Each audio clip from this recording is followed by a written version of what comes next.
be here with you today and to be with this group of passionate developers and builders who want to make their city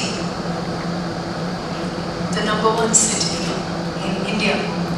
And I'm sure that this will be a forerunner of many of our urban centers that require to become cities. Kochi should become something that the world looks up to. It should lay the blueprint of how Indian cities should develop. When I was asked to come here for this talk, I was thrilled. You know, there's a little secret behind that. Because my mother and her ancestors come from a little village in Palakkad called Kolangod. So we have this great affinity to Kerala. And I too like to say that I'm a product of God's own country.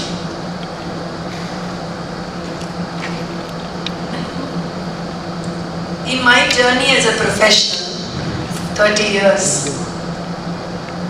I have seen that India, the way it is not now, I think many of us in this hall will agree when I say this and empathize with what I say. What has happened to India in the last 30 years has been unprecedented. What the real estate industry was when I started. The architectural profession was a practice, was a small practice. We used to do small houses, small factories, and if you're very lucky, a hospital or a school. That was the scale of projects. Today, the scale of projects has galloped. Doing large townships, not one house, thousands and thousands of houses. We're doing malls, which are so alien to our culture. Institutions are all large campuses, which are 200 acres, 250 acres. And we're also doing new cities, which are 2,500 acres and all. So this is how it has changed. But I think I'm very, very lucky and fortunate to be part of the real estate industry, because I think that being part of the real estate industry can help you to contribute to shape the future of our cities and therefore our country. Real estate industry, no doubt, as the small presentation on Credai said, I think I got so excited about coming to Kerala that my voice gave up. You know, I've been traveling a lot. I was in Tirupati, then yesterday I was in Hyderabad, and I think drinking all the water or the change of climate or weather or whatever, suddenly my voice gave up. So I was praying, I've been having antibiotics, I've been having lozenges, I've been drinking honey water, doing everything. So here I am. Please bear with me. So, as I was saying, I think all of you understand that you're in a fantastic profession. I keep telling architects, all the students, that they are in such a powerful profession where they create the environment where people develop. This, I think, we are creating micro environments, whereas the macro environment, I think, is being given to us by nature's bounty. So, I cannot applaud you enough to say that this profession is a great profession, and there is no amount of stress that I leave on you, that we are in a juncture in India where we definitely need to establish a blueprint or a DNA line for how our cities must grow. After independence, I think India was so happy. We all went to sleep. For 50 years, nothing happened. And then suddenly they realized, and we had unprecedented growth. We are from a country of tremendous resources. I mean people. People are our resources. So we need to use any expertise that is available locally to be part of this big growth story. Am I clear? Sorry. So, 7 decades after independence, we are here talking about Kochi rising. It's fabulous. And Kerala has to be that leader state, because I think you have the most literate people in the state. And it's not called God's own country for anything else. So taking on the leadership role of establishing this blueprint for growth is, I think, the onus of Kerala. Let me share a small incident with you. When I was in the World Economic Forum's Design Innovation Council, my colleague, a person from the US, called Paula Antonelli, she's the curator of the Museum of Modern Art, MoMA, the chief curator. And she was telling me that she has such a partiality to any display that comes into the museum that is from an older civilization. And she said, you Indians, with the Indian civilization and your culture, have so much to give. Then only my mind went blink. Well, maybe this is why I am getting all that recognition. And maybe that is why I am being called to be part of these forums. Because I have not done any buildings of the magnitude that you find in New York or Australia or even maybe the huge skyscrapers, etc. But why is it that I was being called for all this? I think these buildings abroad could be humongous, could be huge investments, but they lack that Indian magic of having culture, tradition, art. They don't have a storyline. So I'm really afraid that in the name of development, we should not lose this intrinsic value that we have from generations below. And what is it that we are going to give the future generations? Are we going to give them a New York or a Manhattan or a Adelaide or Melbourne in Kerala? I don't think that should be that, right? I'm sure that all of us value our culture and our crafts and our art so much. That underpinning theme should not vanish.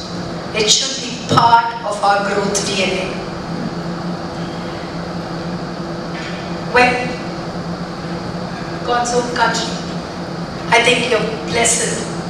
I think no state, this was reinforced when I flew in this morning and when I saw your city from up there. So beautiful. I came from Chennai. I saw the Adyar River, hardly a river, getting into the lake. Many places the river had vanished, but that is our only river, apart from the Coorg. And then here I come in, land in Kerala, and it's got a myriad of water bodies, intertwining, so beautiful. And that is why I chose Venice, because Venice thrives on its water bodies. So now, Shanghai, that is how it was. Shanghai is also part of a very ancient civilization. China has its own culture, has its own art, has its own martial arts, has its own philosophy. But what happened? Shanghai is on the Yangtze River, and on the Yangtze River there was a lot of trade. So Shanghai became very commercially important as a port. So there were a lot of other influences from different parts of the country which came into Shanghai. And Shanghai was forced to develop. Today, it has over 16 million people. And then, 2 years ago, they realized, my God, this is not the way to grow. Because it was becoming larger and larger and larger, the footprint of Shanghai. So they started looking at ways in which we should curb this urban sprawl. This is New Shanghai, and this is the Yangtze River, and you have the older buildings on one side, and then you have the contribution of world over on the other side. Is it chaotic? It is an icon, nevertheless. And the people of Shanghai have begun to like it because it's lit beautifully every day.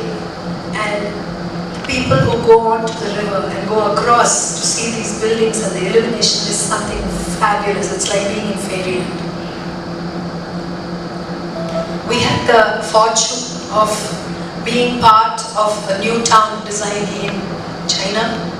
It's a town called Wuxi. So China has this long industrial corridor of 200, Shanghai has its long industrial corridor of 200 kilometers on which they have Suzhou, Wuxi and Shenzhen, 3 towns among. So Wuxi was supposed to be the glamorous city of 1500 hectares. And it is a large square divided into 4 quadrants with a water body. So I was very, very amazed or very surprised that there was no intrinsic Chinese element in the mandate given to us. There was nothing Chinese about it. It was developed as the innovation hub. It had centers for research, for microbiology, for IT. And of course it had the homes. It was taller at the periphery and towards the center it came down. It had varying FSIs. I think as builders you would all appreciate FSIs and they don't. So it had varying FSIs of 2.5 to 3.5. But there was nothing in the mandate which spoke about the Chinese culture or the culture of Shanghai. So Wuxi is now any city in the world. It could very well have been in the West, in a developed country. Having said that, now let us look at Venice.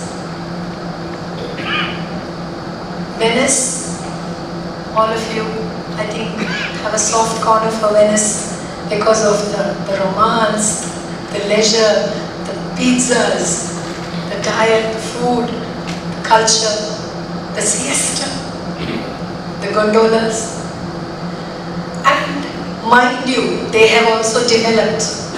If Shanghai has about 6,500 people per kilometer, Venice has a transit population which sometimes reaches 6,500 people per kilometer. But how has it grown? It has grown like this. These are recent developments. There is an underlying character.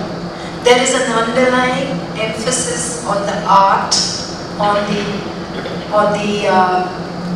the iconic character of the buildings. It is not a glass block, not a glass skyscraper. So Venice still retains its charm. We all know about how art and the Renaissance period, Rome played such an important part, and how passionate Italian designers are.